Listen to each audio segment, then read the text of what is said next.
Attacks on autonomous systems aren't sci-fi. They are testable and they are defendable. Today we're going to unpack what robustness really means.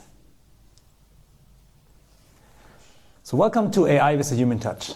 My name is Torsten Schön and I'm here today with Adithya Mohan at the Technische Hochschule Ingolstadt. More concrete, at the AImotion Bavaria Insitute. And this is no coincidence because here at this institute we are researching on autonomous mobility and especially on autonomous driving. So today I'm joined by Adithya Mohan, a researcher from our Computer Vision for Intelligent Mobility Systems group. So he's doing research on robustness in deep reinforcement learning, but also supports with data collection and our test vehicles. So today we're going to discuss about his research topic and his daily work here in our institute.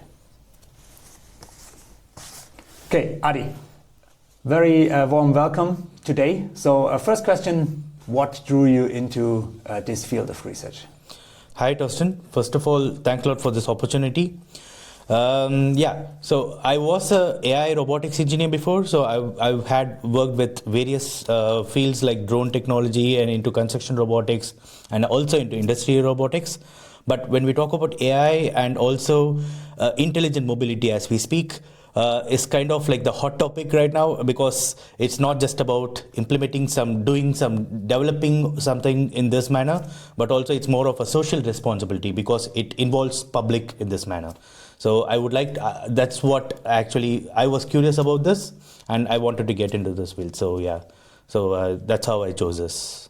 Okay, so what drives you is really to have some influence on the daily life exactly. of people. Okay, so how does your typical day look like? So when you come to the THI? So typical day always starts with coffee. So I start the coffee machine. So I always have some to-dos for the day. So because I am also involved in not just my PhD, but also in teaching and also in a project as well. So I have my to-dos for all these three, in order to manage very well. So I just go by all these things, and if I also check if there's any backlog from the previous days because I've been an engineer, so I like the sprint and all those stuffs. So I always look at these things and start with debugging, implementation. So when I test everything and then I deploy back to the cars, and then on pretty much most of the days I also involve in collecting some data set across, driving the cars across Ingolstadt. Yeah, that's usual day-to-day work for me.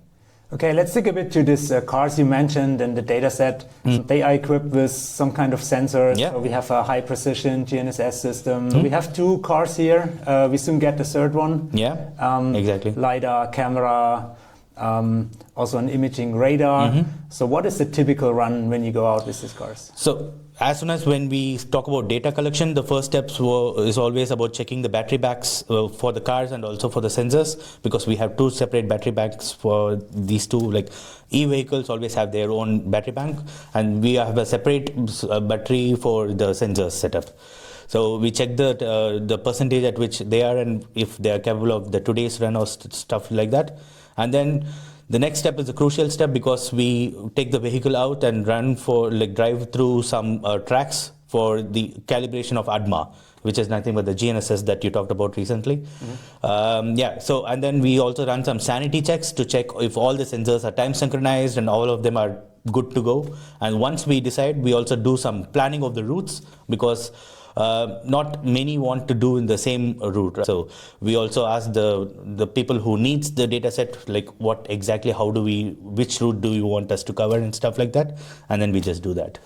Okay, so there seems to be like a lot of work at the beginning, so it's not always only the fancy data set collection. Yeah, it involves some pre-processing and pre-preparation as well. Okay, so I guess this is probably not necessary when you work with simulation environments.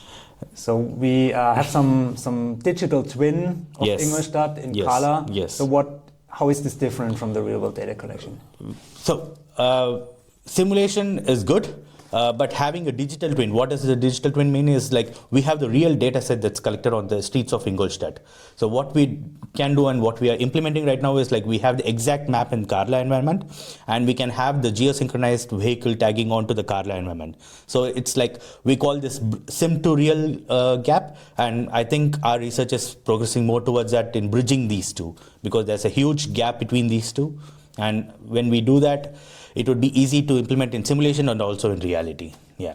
Okay, so as a conclusion for this starting question, it totally makes sense to have like a simulation environment of Ingolstadt where you can, first of all, test things, where you have a HD map provided, and you can do like one-to-one testing as it would be in real. And then when going into the real world, it is a bit of more hard work, to get all the sensors running and stuff that works with a click in the environment. Okay, this is great. So let's speak about the robustness of deep reinforcement learning. So what would you say, why is it called robust? How does it differ from safety or security? So we can talk about some research questions. So for example, I train a DRL model, or deep reinforcement learning model, and we can have these questions like how safe is my DRL model, or how secure is my DRL model. So there are two of these branches that comes out, but I would like to answer this question called how robust is this model. By answering this question, I address both at the same time. For example, it improves security, for example, when I implement some defenses for the adversarial attacks, and thereby enhancing the safety of the decision making. So I would like to that's where the robustness concept comes in my PhD. Okay, and you're doing this like at inference time. Yes. So why are you heading for this real-time evaluation and not like for some offline robustness? Yeah, so the training, as I said, right now happens mostly in simulations and stuff, and there comes a scenario where you implement it onto the real vehicle, and that's where the test comes. So it's always crucial to have like the training part, testing in the training part is really good, but when it comes to real inference time is where the reality happens. So that's where my research was there and is continuing as well. So I wanted to do that in that area. Okay, so in your specific case, do you remember any like failure or missed success that you had that changed the way how you do your research? Yes, there were a lot, because once there was the sensors weren't calibrated properly, and because of that there was a huge mishap between the gap. But then somehow we figured that out, and now it's going in proper direction, I would say. Okay, so you're very deeply in this topic. So if you think 3 to 5 years ahead, what do you think is the most crucial thing in robust deep reinforcement learning? So I see there's a huge interest towards combining, not just maintaining with RL, but RL can be combined with many stuffs. For example, it can be combined with LLMs, what most of the reasoning models does. Yes. So we have seen that with DeepSeek as well. Yes. So and then I really like this concept called self-supervised learning.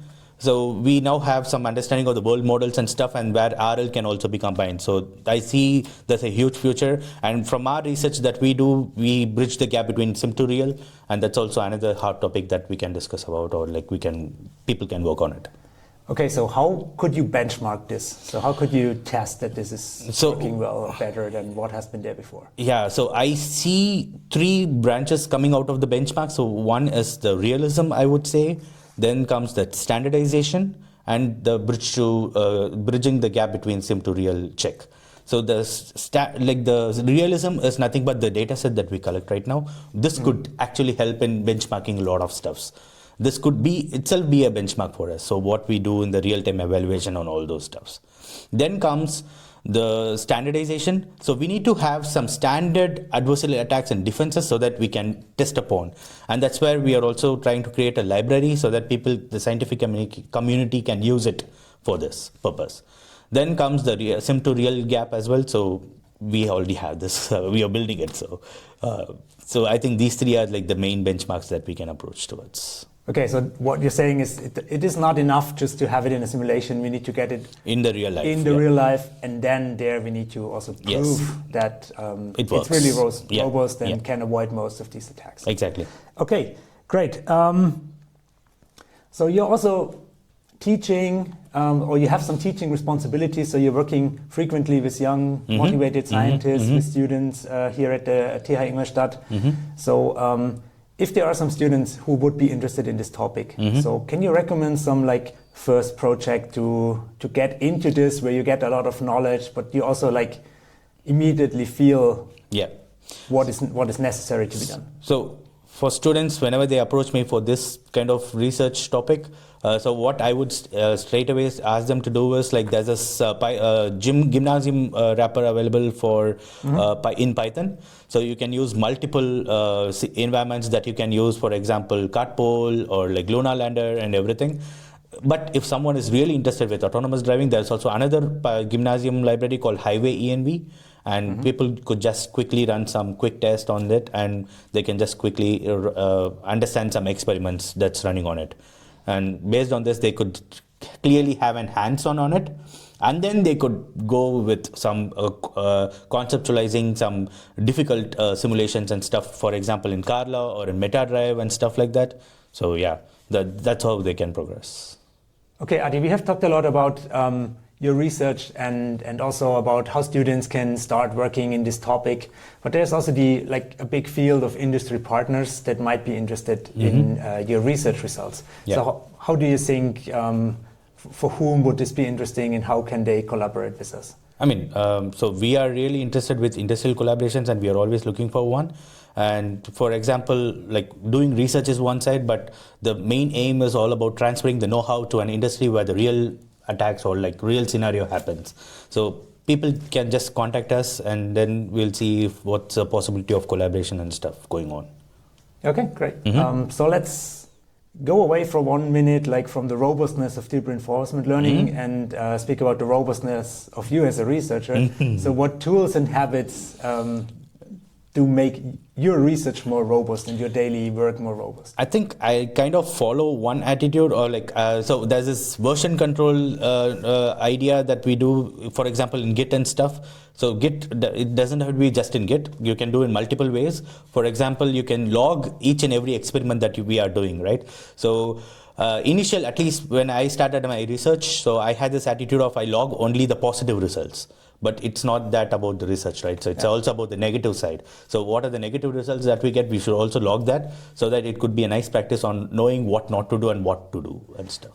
Okay, so you're also learning from failures. Of course. That's typically how we learn, if it's mistakes. So is there like one common, or not one common, but one pitfall that you remember that really changed the way you do your research? Yes. So during my start of my experiments, what I do is like I picture some result, and I would expect that result on the experiment. So, but that's not how research works, right? So it's always we don't know what is going to. It's always uncertain in a way. So always. Then I came to a realization that it doesn't have to be a positive result. So you can also get some shitty rewards or something like that from the agent, but that's how the agent learns. So. Yeah, especially in reinforcement learning. Yeah, exactly. We don't know. Learning, if you have the reward function not totally optimal, it can learn. It will not learn. Funny behavior. Yeah, exactly.